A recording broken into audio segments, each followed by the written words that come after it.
F1 large white. Ayan, 9 months old pa lang po ito mga ka-Asenso. Ito, large white na chop suey.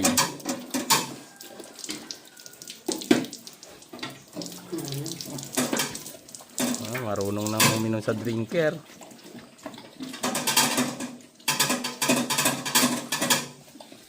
Wala na. Sinisingot mo pa. Wala na. Tama na.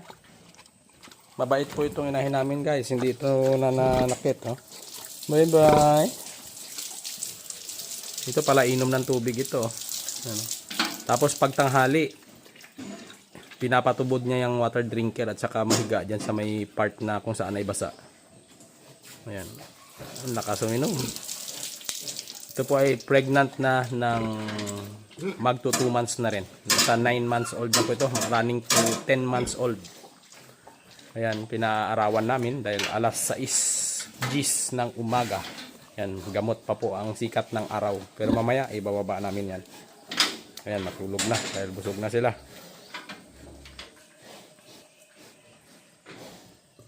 Tulog na boy. Ito medyo hindi pa ito sanay sa papuas purap. Ayan. Tulog na. Ayan. Mahalaga sa mga inahin ay hinahawak-hawakan habang wala pa silang anak.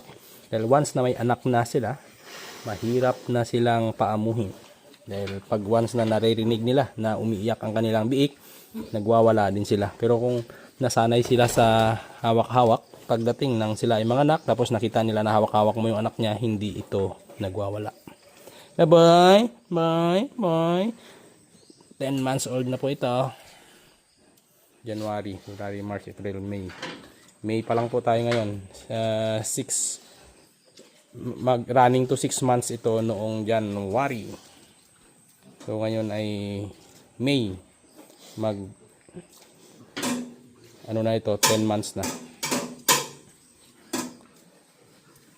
Boy, ito yung pinakauna-una naming inahin. Pang 4th parity na niya. Tama na yung kain mo. 3 kilo na yung lactating. Laki-laki na ng tiyan mo. Oh. Ito po ay tentative na mga anak. At naway pagpalain ni God na marami-rami ang kanyang ibibigay na anak. Yan.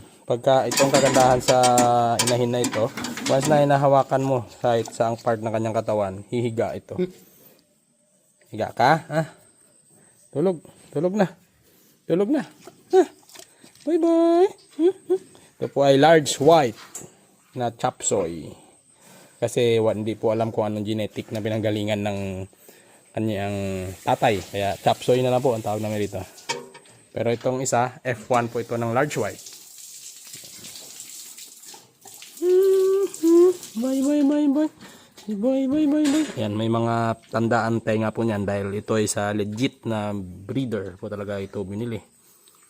Galing po yan sa farm. Ito sa mga backyard lang po ito galing. Pero malaki na ito dahil pang 4th parity na niya. Saka yan, yung iba naming baboy nasa baba pa, diyan sa baba. Saka na namin iakyat pagka pang ready to use na sila. Yan, diyan sa baba 13 na piraso at dito sa kabila naman ay isa. At dito sa itaas ay 3. Ayan. Yan. Doon isa. At ito yung pinakamalapit mga anak. Bye. Higa na. Higa na. Higa po yan mga ka-Asenso. Dandahan, masasaktan ka. Dandahan.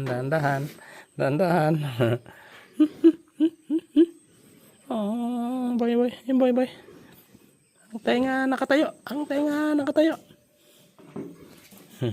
Magagaling mag-shower mo yan. Ayan, hanggang dito na lang mga ka-Asenso. Ipakita ko sa inyo yung nasa baba. At eto, ang 13 namin na biik. 36 days old ang mga ito, ka-Asenso. Ayan, yan po ang matagal na po namin itong pagkakainan or yung feeder ng mga fattening namin. Ayan, hindi po yan sila pumapasok dyan. May bakal po yan. Ang purpose po niya para hindi talaga sila nag-aaway-away. Hindi naman po ganun kahirap linisin. Matagal na po ito. Since 2018 pa po ito.